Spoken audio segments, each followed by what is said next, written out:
Caribe somos, porque el Caribe nos une.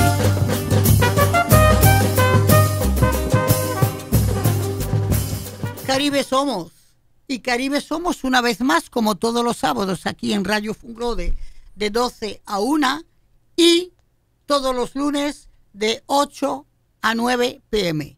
Hoy tenemos el honor y el gusto de recibir al actor, al artista, al dramaturgo, al intelectual, por esa vía, de Mario Lebrón, actualmente director del Palacio de Bellas Artes. Director General de Bellas Artes. Director General de Bellas Artes. Gracias, buenos días. Gracias, Delia, por la invitación. Entonces, hoy estaremos a rienda suelta, pero no solamente a rienda suelta, sino que él tiene la honra de ser el hijo de Lebrón Saviñón.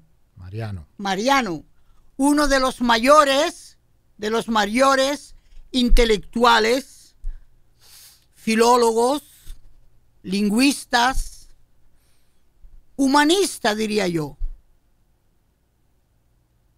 Hombre de bien, como decía André Gide, hombre de bien. Entonces es un placer doble. Gracias. Tenerte aquí.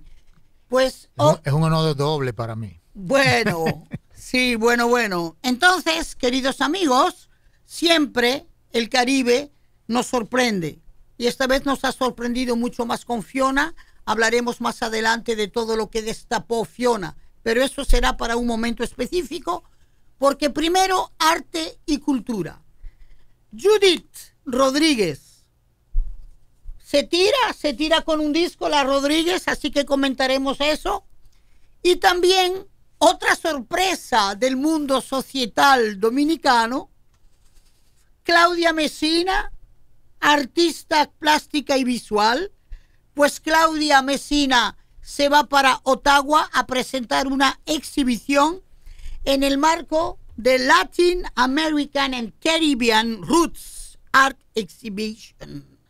Entonces comentaremos esa sorpresa. Para mí fue una sorpresa total, pero las Messina son dignas de todas las sorpresas del mundo. Sí. Primero, por la belleza que las une a todas, las hermanas. Sí. Y segundo, porque cada una de ellas tiene características de personalidad muy específicas.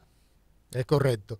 Es una sorpresa para mí también. Lo de Judith, no, Judith viene trabajando eso hace un tiempo ya. Ese deseo de cantar, de entrar en el área del canto. Del canto y de la música. Y bueno, la hemos visto también en algún musical y esto dando unas pruebas de que sí puede. De que sí puede, claro que sí. Y claro, queridos amigos, ¿cómo dejar de lado a Jean-Luc Godard? Jean-Luc Godard, puesto que le van a hacer un homenaje, yo aplaudo la Embajada de Francia, la Embajada de Suiza, que le van a hacer una distinción el martes 27 en Cinema Fine Arts. Maravilloso. ¿Ok? Jean-Luc Godard, yo hablaré de una pasión que tengo por él, que es El desprecio. Su adaptación cinematográfica de la novela de Moravia, donde nunca jamás Brigitte Bardot pudo ni tuvo mejor ni tan gran papel como en esa novela. Donde nunca jamás Jack Palance, ese varonil bandolero, ese macho se convirtió en un excelente intérprete emocional en esa novela. Entonces aquí todos contentos para recibir en este día de hoy a Mario Lebrón. ¿Ok? Entonces, vamos arriba con nuestro programa y ya ustedes saben, vuelvo y repito, todos los sábados de 12 a 1 y todos los lunes de 8 a 9 p.m. Por el mar de las Antillas anda un barco de papel. Por el mar de las Antillas. Pues sí, por este mar de las Antillas nos ha sacudido, queridos amigos, Fiona. Nos ha sacudido de una manera sorpresiva que ha evidenciado todos los desajustes estratégicos, geográficos, climatológicos que tiene el Caribe. Y el Caribe, hay que saberlo, siempre tendrá tormentas de todo tipo y siempre tendrá huracanes y siempre tendrá lluvias. Y este Caribe se merece que se tome en cuenta eso. Así como en Europa o en Occidente se sabe que en todos los inviernos nieva. Exactamente. No, y no solamente siempre tendrá, siempre ha tenido. Huracán es palabra taína. Huracán es una palabra taína. Huracán es palabra taína que ya los taínos, cuando venían estos fenómenos... No, la llamaban a sí mismo. No, creo que era como Jucabán o algo así. Y bueno, ha ido cambiando. Ha ido cambiando y evolucionando. Por la interpretación fonética que le dieron los españoles. Exactamente. Entonces, yo quiero inmortalizar para ustedes el sentido del fenómeno climatológico que tiene la literatura, la tormenta, la lluvia y el ciclón. Y recuérdense Un reino en este mundo, de Alejo Carpentier. Esa tremenda descripción del huracán, de la tormenta, de la tempestad, que queda grabada para siempre en aquellos que somos lectores, ¿verdad?, de la literatura, de la narratología, de lo real maravilloso o de lo maravilloso real, digo yo muchas veces. Y la lluvia en sí, que, claro, que puede ser tan cautivante, tan poética, tan romántica, puede volverse tan letal y tan peligrosa. Así mismo es. Porque el hombre no va a controlar la naturaleza nunca. No, porque no se controla, la naturaleza sorprende. Yo diría que la naturaleza pretende controlarnos a nosotros y no queremos aprender que tenemos que llevar frente a ella un control. Una buena amistad. Una buena amistad. Pues ya ustedes saben, hemos tenido todo un Caribe sacudido de lluvias y desde aquí, desde Radio Funglode, queremos expresar toda nuestra solidaridad por Puerto Rico. Sí. Queremos también expresar nuestra solidaridad por todas esas poblaciones, esas unidades urbanas que han sido muy atropelladas. Y esas islas pequeñas. Sacudidas. Sacudidas también. Y esto que nosotros recibimos un huracán número 1, ¿no? De categoría 1. Exactamente. Hoy muy ya poco. Está en categoría 4, ya hoy es una bestia. Una bestia. Entonces, justamente, vamos a anunciar ya desde ahora que nuestro Michael o Michel, como dicen los franceses, Camilo, en apenas un mes va a estar con nosotros. Tiene su historia. Michael, se escribe Michael, que es Michael. Que el Michael. En inglés. Yo que lo conocí desde La Salle, sí. Desde que estudiábamos en el colegio, y ya él tocaba un bandoneón que le tapaba la mitad de la cara. Sí, porque él es chiquito también. Sí. No, y él era niño, estoy hablando en La Salle, en los años. Sí. Y entonces cuando llega a Estados Unidos comienza a decirle Michael Camilo, sí. Él decide quitar la A y decir Michel, que está más cerca de Michael. Michel, exactamente. Pues sí, yo también lo conocí, pero ya en su edad adulta, cuando hizo su primer New Morning en París, y que realmente me atrajo tanto la idea de que era dominicano. Yo era una apasionada de jazz y corría todos los bares y todos los antros del jazz. Eso no se cura. Eso no se cura. La pasión por el jazz no se pierde. Exactamente, sigo siendo. Entonces, vamos a vestirnos hoy, seguimos vistiéndonos de jazz y sobre todo de Michel Camilo, como dicen los franceses, ¿ok?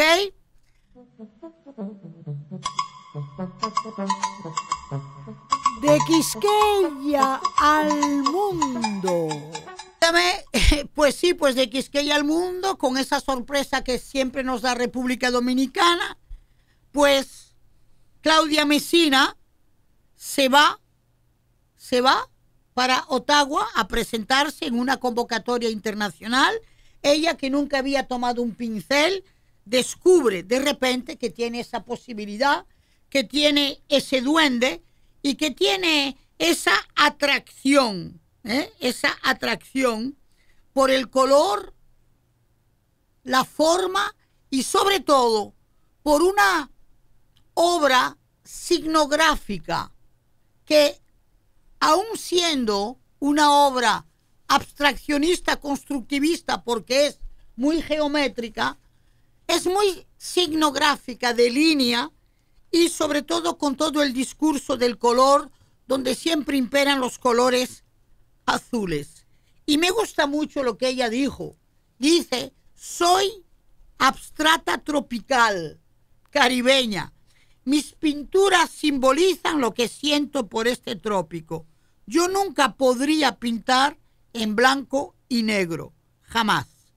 Pues ella participará, como bien les dije, en el Latin American and Caribbean Roots Art Exhibition, con 2 obras que estaban destinadas a llegar a la Jean Piaget Place, donde tendrá lugar esta exhibición.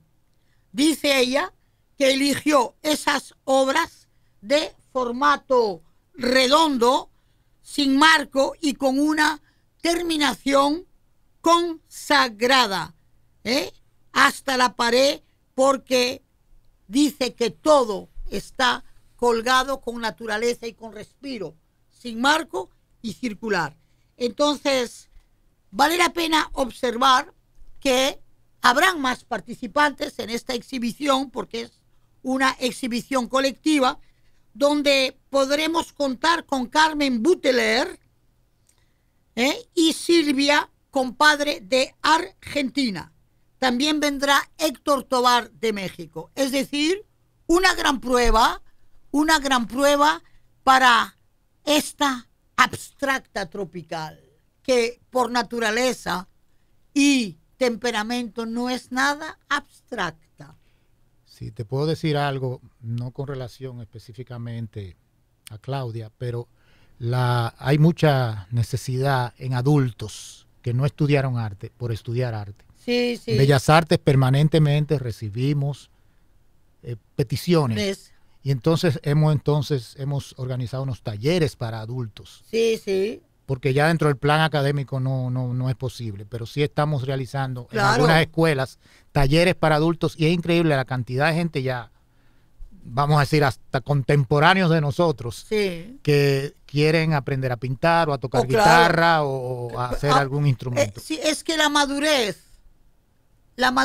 ya asiente en uno una seguridad que le permite ir hacia cosas que ha tenido refrenadas con la vida. Exactamente. O con las imposiciones de la vida.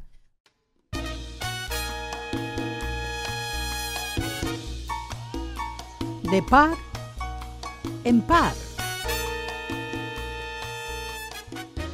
La trilogía americana de Philip Roth no puede ser sin su obra emblemática que tuvo el premio Pulitzer, La Pastoral Americana.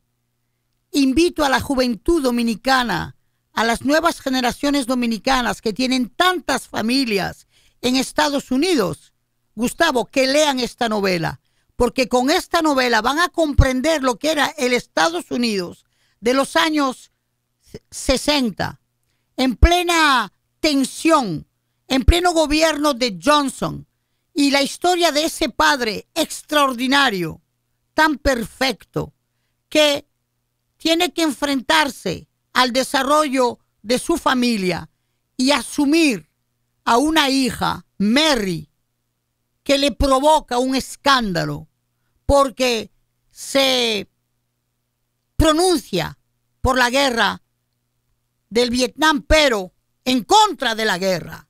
Se pronuncia en contra de la guerra de Vietnam y crea una dinámica de oposición frente al pentagonismo. Y tenemos en trasfondo toda la historia de Newark, toda la convivencia de lo que fueron esos Estados Unidos que poco a poco iban acogiendo a las diferentes migraciones.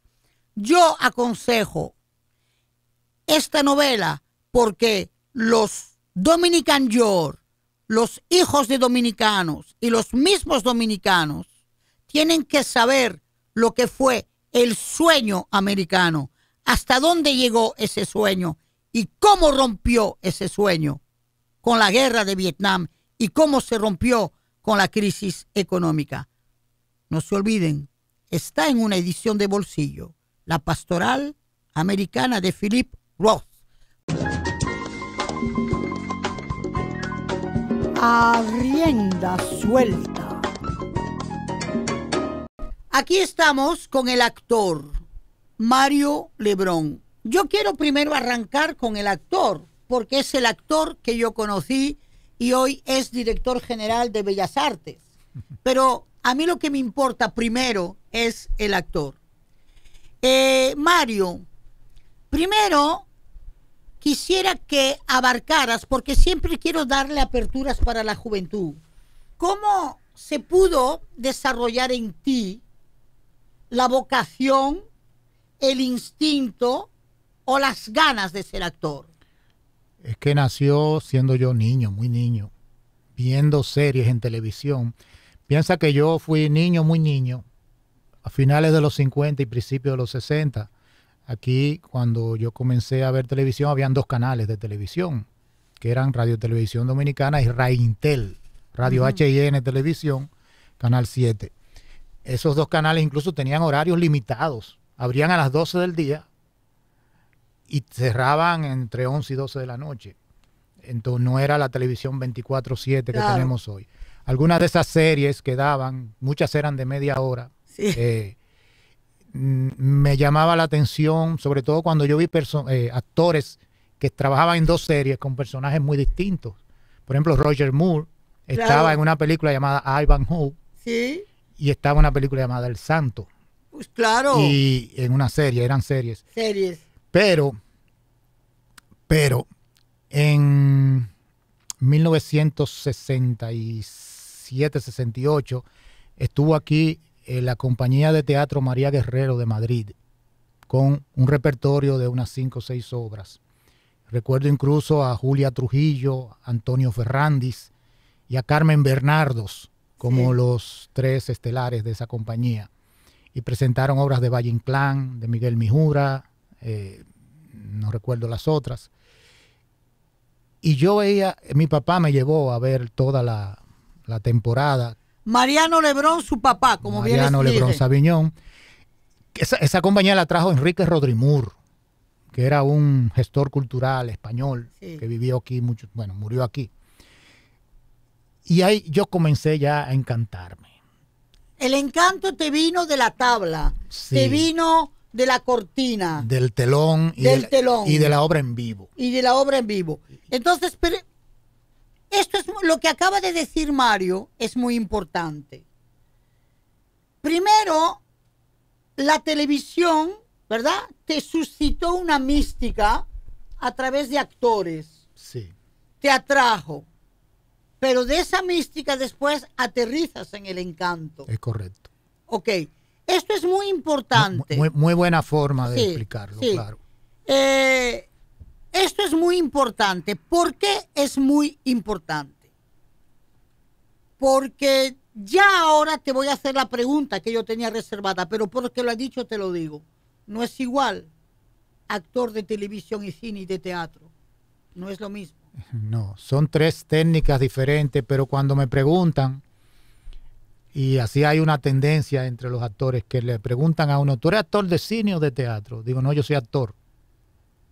Porque puedes ser de todo, adaptándote al todo. Hay un pequeño switch, hay un pequeño cambio, hay un pequeño botón que hay que apretar para saber una técnica y la otra. Sí. Pero primero hay que ser actor.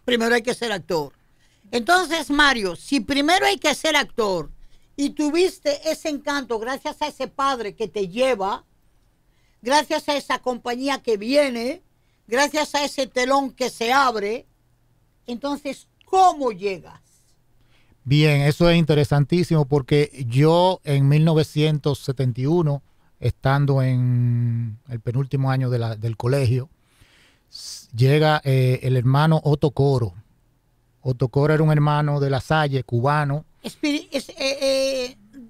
Jesuita, no, lasallista. Lasallista, salesiano. De Jean-Baptiste de La Salle, sí, claro. Que precisamente mi promoción cumple 50 años y La Salle cumple 90 años aquí en Santo Domingo, el año que viene. Entonces, Otto crea un grupo de teatro. Yo me uno al grupo de teatro como actor.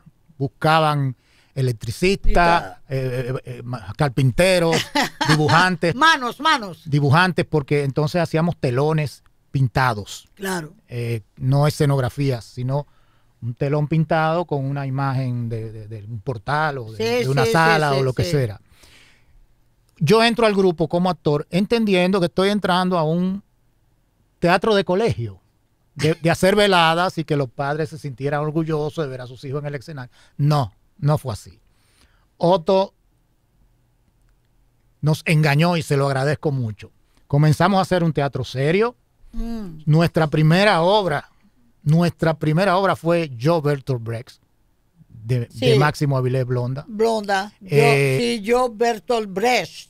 Vaya figura. Y entonces después hicimos una obra escrita por Otto que se llamaba Lo que pasó pasa, y era un paralelo entre la vida de Jesucristo y la vida de un revolucionario latinoamericano. Y estoy hablando en los 70. Eran los años de la Iglesia de la Liberación. La Iglesia de la Liberación, y La Salle tenía su teoría de la educación por y para la libertad. Claro. Pero además eran los años de las tiranías. De las tiranías, claro. En toda Latinoamérica, y de los 12 años de aquí. Claro. Con eso nosotros salimos a la calle a hacer teatro de protesta. Y por eso me lo tomo muy en serio. Y cuando termina el año escolar, se van todos de vacaciones, pero nos quedamos el grupito que todavía hoy estamos ligados al teatro. Ajá.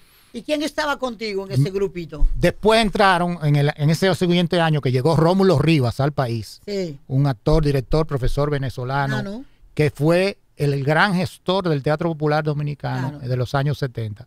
En ese grupo estaba Manuel Chapuzó, Nives Santana, Miguel Bucarelli, Olga Bucarelli, Oleca Fernández, Iris Peinado, Teo Terrero, Claudio Mir vino después, yo, se me puede estar olvidando ahora de pronto alguno, pero era un grupo que hoy seguimos de alguna forma conectados al teatro. Sí.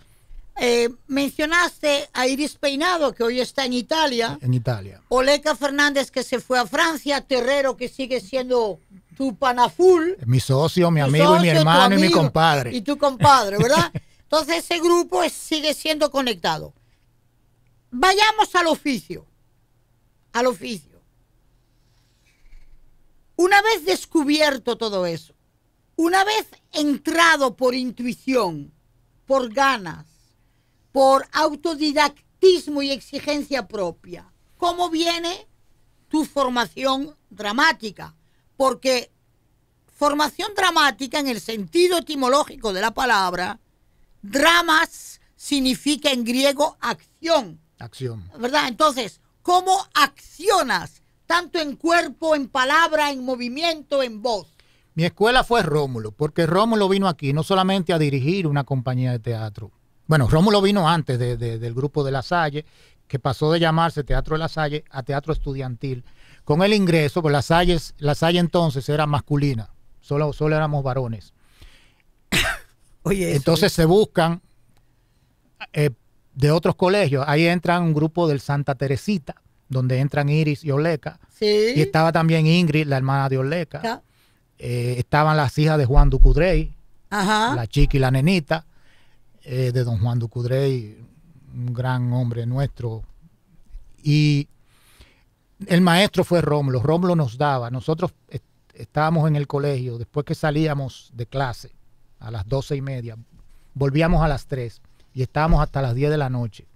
Primero tomando clases de teatro y después ensayando si había una obra que ensayar. Siempre había una obra que ensayar porque teníamos un repertorio que lo manteníamos vivo y teníamos muchas salidas los fines de semana, sobre todo, a clubes, escuelas, varios. Entonces Rómulo, que vino con Juan José, con León David. Sí, con León David, claro. Vino con León David y la esposa de Rómulo, Mercedes Díaz, chilena, y venían de la Universidad de los Andes, de Chile, con un grupo que se llamaba Los Compadres. Los Compadres, así mismo es. Entonces él nos dio realmente clases, teoría de actuación, proyección de voz, expresión corporal, todo el currículum de cualquier escuela de teatro. Rómulo nos lo enseñó a nosotros, incluyendo esgrima, acrobacias y yoga y todo un montón de elementos que dan aporte a la técnica de la actuación.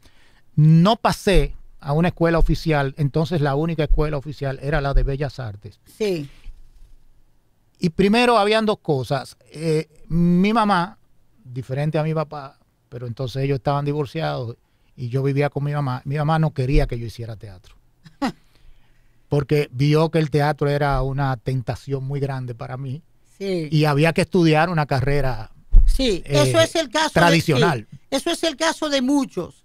Pero yo también, entre tantos muchos, he comprendido que eso no se puede refrenar.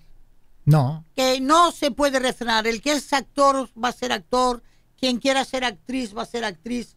Entonces yo desde ahora le digo a los padres, no pierdan su tiempo intentando refrenar lo que después brota más tarde y con más fuerza. Bueno. Entonces, Mario, nos has hecho todas esas injerencias contextuales a República Dominicana que hacen de ti un actor. Pero mi pregunta va a ser la siguiente.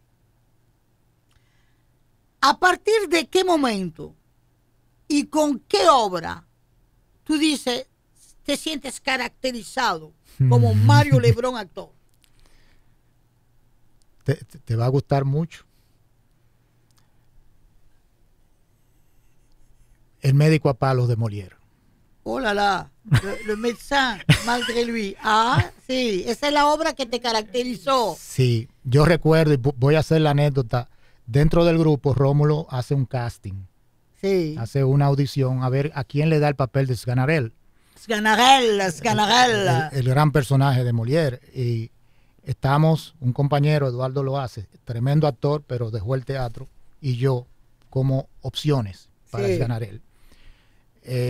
Hacemos las audiciones y él me escoge a mí. Me da el libreto y entonces nosotros numerábamos los parlamentos. Y yo recuerdo que yo tenía alrededor de 450 parlamentos en un libreto de no sé cuántas páginas. Bueno, Molière. Claro. Molière. Sí. Y yo al otro día fui y le entregué el libreto a Rómulo. Le dije, Rómulo, yo no puedo hacer eso. Eso es demasiado para mí. Yo no me siento competente. Yo tengo entonces 16 años.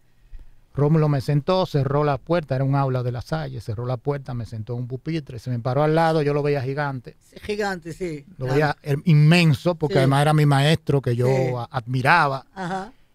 Y bueno, voy a decir la palabra, lo primero que me echó fue un coño. Bien grande. Y se me asomó, se apoyó del pupitre, se me asomó y comenzó a decirme cosas, que si yo estoy loco, que yo tengo la capacidad, que yo sí puedo, que si él me cogió porque él entiende que yo puedo. Ajá. Pero de mala forma. De mala forma, ¿eh? Yo casi por miedo lo acepté. Más por miedo que por convicción. Ya. Sin embargo, el trabajo que hice, estoy hablando de 1973, el trabajo que hice fue tan elogiado. Sí. Fue tan satisfactorio. Fue tan de aprendizaje. Que te confirmó. Esa fue mi tesis que me graduó de... Esa fue tu confirmación. Mi confirmación. Eso es como en la religión. Uno comulga, hace la primera comunión y después confirma. Esa fue tu confirmación. Esa fue mi confirmación y por eso tengo un aprecio grande por Molière, además de la grandeza de toda su dramaturgia. Claro. Y te voy a dar un adelanto. En marzo del 23, que es mes del teatro, las dos compañías de teatro de Bellas Artes van a presentar a Molière. ¿Qué obra de ella? Se va a presentar El Tartufo por la Compañía Nacional del Teatro y El Médico a Palos por el Teatro Rodante. Formidable. Y eso es en homenaje a los 400 años de vida de Molière, que fue este año. Que fue este año y que ha sido una celebración universal, internacional. Entonces ya Eric Fournier, el señor honorable embajador de Francia, y así también la Alianza Francesa, están enterados a ver cómo hacemos una cooperación para hacer una gran celebración del teatro con Molière como careta. Bueno, para que ustedes vean que aquí en Radio Funglode estamos siempre en la mira de todas estas, digamos, bondades del arte, bondades de la literatura. Y qué bueno que se celebre Molière en República Dominicana y que el Tartufo es inolvidable, una obra universal. Que no pierde vigencia. Para nada, para nada. La avaricia, la mezquindad, nada de eso se va con la humanidad. Habría que borrar la humanidad para que el tartufo perdiera su vigencia. Pues me alegro mucho, sí, efectivamente creo que el honorable embajador de Francia le dará mucho mérito a esa prueba. Entonces, Mario, ahora, después de tanta carrera, de tanto ejercicio, de tanta vida dramática, estás dirigiendo como director el Palacio de Bellas Artes. Sí. ¿Qué significa como reto para ti? Sí, déjame primero hacer un pequeño aclarando. Yo no le dirijo el Palacio de Bellas Artes. Yo dirijo la Dirección General de Bellas Artes. Y es que hay, lo quiero decir, y quiero ser, no por corregirte, me excusas, no, sino por aclarar. Que Bellas Artes es mucho más que el Palacio de Bellas Artes. Claro. Bellas Artes tiene 9 compañías artísticas, que son los artistas profesionales que representan al Estado y al país en cada una de esas disciplinas. Pero tiene 5 escuelas nacionales y 32 escuelas y academias a nivel nacional. Que ahora regionales. En diferentes comunidades del país. Claro. Entonces, aparte de tener varios edificios que son icónicos de la ciudad, ahí sí viene el Palacio de Bellas Artes como un patrimonio de la ciudad de Santo Domingo. Pero está el conservatorio, el edificio de las escuelas, la escuela de Santiago, que está en lo que era la mansión Trujillo. Así mismo es. Que tiene también un patrimonio, y así en varias ciudades. Dirigir Bellas Artes me toma de sorpresa, y lo tengo que decir honestamente, porque no trabajé con el grupo que se llama el grupo cultural que dirigía nuestro amigo Tony Raful, que estuvo aquí la semana pasada. Sí, me lo dijo, porque yo estuve conversando con él y me lo dijo. Entonces, me tomó de sorpresa doña Carmen Heredia, y le agradezco mucho, me llama. Claro. Me dice, Mario, queremos que tú seas director de Bellas Artes. Y yo digo, bueno, donde ustedes me necesiten. Me toma de sorpresa y me asusta, porque sé lo grande que es Bellas Artes, y con la precariedad presupuestal que siempre ha trabajado. Siempre. Y quizás estamos ahora en uno de los mejores momentos, pero estamos todavía muy atrás de lo que podría ser el presupuesto correcto. Es un gran honor para mí, es un gran orgullo para mí, y como dije el día que me juramentaron, mi papá, donde quiera que esté, debe estar dando brincos de alegría. Sí. Es un reto terrible por la cantidad de responsabilidad que tiene esa institución, por la cantidad de colaboradores que tenemos y los que nos faltan. Y de la diversidad artística. Y de la diversidad artística y de la diversidad de temperamentos, porque tú conoces a los artistas. Y la diversidad de caracteres. Sí, de caracteres y de temperamentos y de egos. Y de egos. Pero al fin y al cabo, yo encuentro, Mario, que para un país chiquito tiene unos artistas dramáticos de excelencia. Sí. ¿Por qué?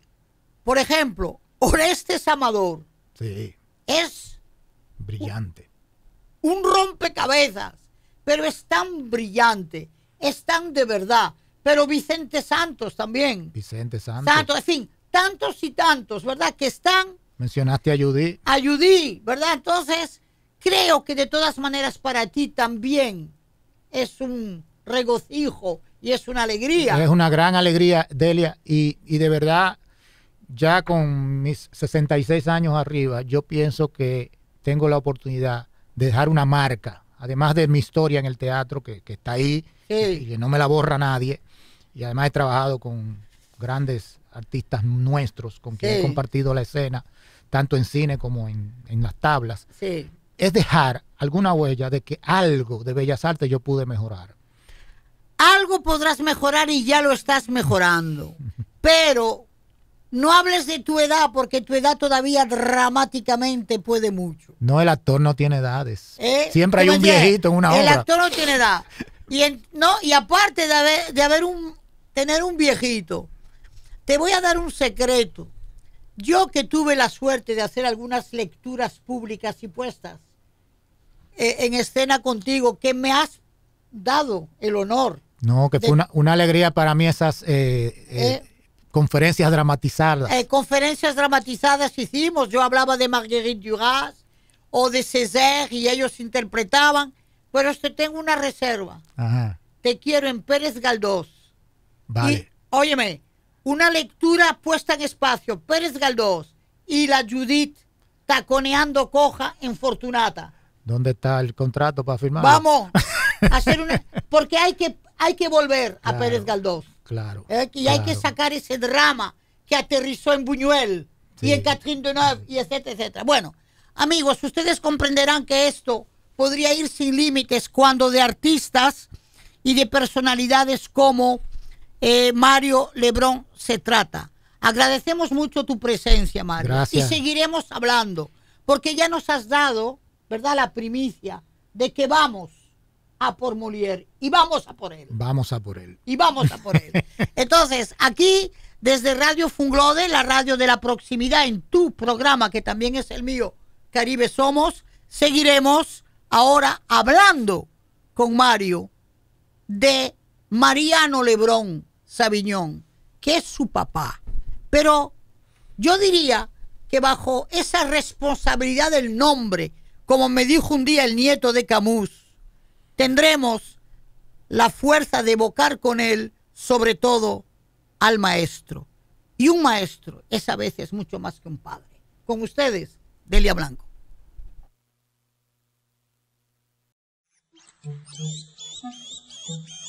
Ventana abierta. Bueno, difícil tenerte aquí, Mario, por ti, para ti, sobre todo para nosotros y para nuestros oyentes. Y no pensar en rendir un homenaje en tu presencia a Mariano Lebrón Saviñón, quien fue tu padre y quien fue el maestro para toda una generación. Voy a partir de algo. Yo recuerdo en un evento que se hizo cuando Tony Raful era ministro de Cultura, donde se le dio un homenaje a tu padre, y a mí me impresionó en él el respeto y la apropiación de la palabra. Él tenía una forma y manera de pronunciar, tenía un ritmo hablando, que se sentía en él la responsabilidad de decir. Maravilloso, qué bueno, qué buena observación de él. Así, aparte de ser un gran conocedor del idioma, era un amante del español. Ay, como se idioma. le sentía, ay, sí. Y era un amante de toda la cultura hispánica, que no quita que no adorara, por ejemplo, la cultura francesa. De hecho, hizo traducciones. Claro. Sin haber hablado español, de Paul Éluard y de otros. Sin hablar francés. Sin hablar francés, perdón, de Paul Éluard y otros poetas. Sí. Pero su amor por el español, que de hecho como presidente de la Academia Dominicana, claro, de la Lengua por 18 años. Por 18 años, exactamente. Él logró incorporar muchas palabras taínas al diccionario de la RAE, de la Real Academia Española. Y hablando, era histriónico. Totalmente, sí. Él hablaba y estaba realmente disfrutando cada palabra que decía. Él se sentía que él la gozaba como un caramelo. Y lo transmitía. Él lo transmitía. Hago siempre una anécdota. Sabemos lo que es para estudiantes de profesiones como la ingeniería y la medicina y una cátedra de historia del arte. Mi papá tenía una cátedra de historia del arte en la UNFU. En la UNFU, claro que sí.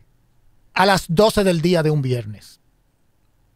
Y esa materia la cogían carreras que no eran necesariamente médicos, de humanidades, arquitectos, ¿no? Era una carrera, una materia que la daban otras profesiones. Se llenaba el aula de gente que no estaba en esa clase, porque les encantaba escucharlo hablando. Y cuando daba conferencias y charlas, era realmente encantador, como tú dices, por lo bien pronunciado del español. Sí, increíble. Que ojalá muchos actores sí, saber pronunciar también sin exagerarlo, de forma natural. Sí. Y después por lo histriónico, lo gestual. Lo gestual, claro. Y también su expresión facial, donde cada palabra tenía un significado. Y yo creo que hay algo también que yo he estado releyendo este año muchos de sus escritos, que fue un tremendo poeta.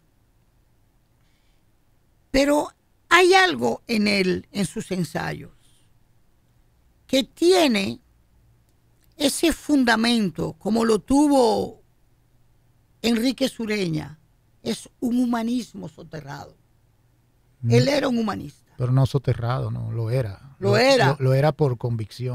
Sí, claro. Pero quien lee sus cuentos, quien lee sus ensayos, entiende que hay un mensaje humanístico profundo. Siempre. Y que era un gran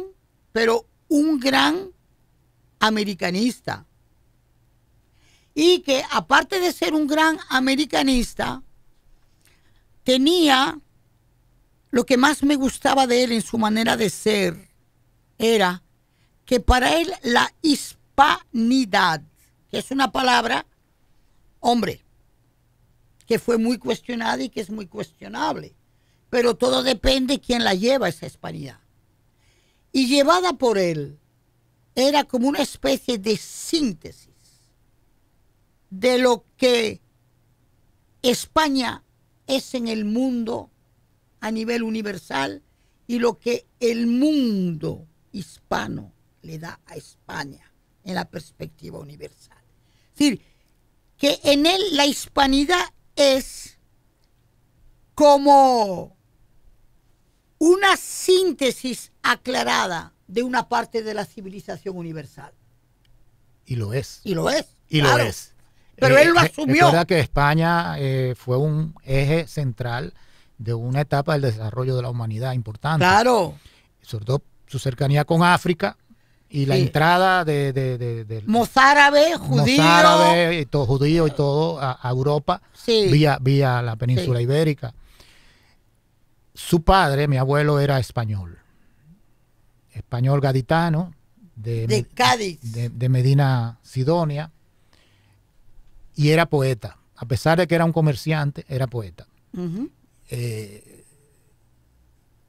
Le enseñó a él, porque mi padre, siendo joven, a visitar a mi abuelo iban Américo Lugo, Pedro Mir y un gran grupo de intelectuales. Y el Mariano Lebrón, adolescente, mamó de esa... Claro. De esa leche que todos... De ese gaditano. Sí. Miren, perdona que te diga, Mario, porque yo me emociono con esto. Te voy a decir algo. Cuando yo vine al trópico y conocí América, lo primero que yo dije, me recuerdo todavía, América es andaluza. Sí.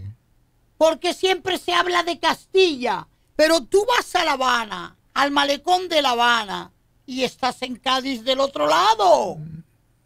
Óyeme, y yo escribí un artículo donde pongo La Habana es andaluza. Me cayeron arriba todos los castellanizantes, pero Cádiz tiene un encanto muy particular en todo. Sí. Bueno, de ese aprendizaje, de esa constante peña que había en la casa cuando no habían celulares, televisores. Claro. En una época que había... Mi papá se hizo un lector empedernido. Y digo algo siempre. Todos los días de mi vida que compartí con él, por supuesto ya lo venía haciendo desde antes de yo nacer, todos los días leyó y escribió. Y cuando tomaba un libro en la mano, subrayaba las ideas y las pasaba a un cuaderno de notas. Sí. Con una disciplina así. Con una disciplina así. Y eso me enseñó a mí. Y ahí yo, que he escrito cosas, respeto mucho decir que yo puedo llegar a ser escritor, porque no tengo, ¿sabes qué? El oficio. El oficio que te da esa disciplina. Claro. Entonces, todos los días leyó y escribió. Leía todo. Tenía amplio conocimiento de la cultura árabe, de la cultura judía. Se había leído el Corán, se había leído la Biblia varias veces. Fundamental para un erudito. Su libro de cabecera, por supuesto, Don Quijote de la Mancha. Claro. Aunque al final ya encontró una magia. Yo le regalé un libro que se llamaba Breve Historia del Pensamiento Español. No, breve no. Historia del Pensamiento Español, de José Luis Avellán.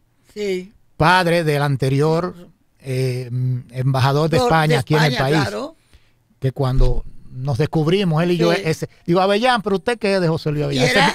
Ese es mi papá. Digo, no puede ser. Y entonces le hice la historia. Un gran embajador fue ese señor. Un gran embajador. Y entonces, ese libro se convirtió de la historia del pensamiento español. Sí. Fíjate hasta dónde él amaba. Sí, sí. Y ese, en sus últimos años, era un libro que él, de hecho, él regalaba los libros, menos ese. Él cualquier libro lo podía regalar, menos ese. Entonces viene de ahí, viene de la disciplina, viene de la formación. Era un humanista, era médico, pediatra. Pediatra, claro. Después se hizo epidemiólogo. Sí. Después fue maestro, dio clases incluso de ética, de historia de la cultura universal, historia social dominicana, de historia de la medicina, de anatomía, dio clases de... Sí. Bueno. Te voy a decir algo. Porque esto para mí es muy importante. Dicen que yo soy muy exigente. Pero yo siempre he dicho que en un país como este, donde pudieron destacarse Pedro Enrique Sureña, Mariano Lebrón Sabiñón, Juan Bosch, a mí que no me vengan a decir, Mario Lebrón, que tenemos que seguir con el nivel intelectual que tenemos y con el nivel educacional. En este país, por encima de todas las circunstancias, han habido y seguirán habiendo hombres y mujeres de conocimiento y de humanismo, como fue Aida Cartagena, como fue La Contreras, Manuel Rueda, Irma Contreras, entonces Héctor Inchaustegui Cabral. Entonces, yo digo que cuando homenajeamos y recordamos a un hombre como Mariano Lebrón Sabiñón, estamos recordando, insistiendo que sí, señor, en este país hay la posibilidad de tener un bagaje intelectual que no le tiene nada, absolutamente nada que envidiar a la gesta humanística clásica de hombres enciclopédicos que nacieron desde el renacentismo hasta hoy. ¿Ok? Y tu padre pertenece a ese mundo donde el ser humano intelectual, el que lleva el conocimiento y la ciencia, tiene la responsabilidad de la enciclopedia. Lo que pasa, Delia, es que lamentablemente el avance de los medios y de las comunicaciones en balanza yo creo que hace más mal que bien. Sí. Porque antes había que investigar, ya no. Ya no. Porque antes había que estudiar, ya no. No, porque ahora la gente se satisface con informarse. Pero eso es otro tema. Yo me voy a quedar... Es otro tema. Es otro tema, pero es un tema que nos puede deprimir. Sí. Aquellos y aquellas que piensan que conociendo títulos de periódicos y de revistas y de afiches y de TikToks y de etcétera, etcétera, ya lo saben todo. No. El conocimiento, el saber, lleva a una sabiduría que no es nada más y nada menos que a un humanismo universal.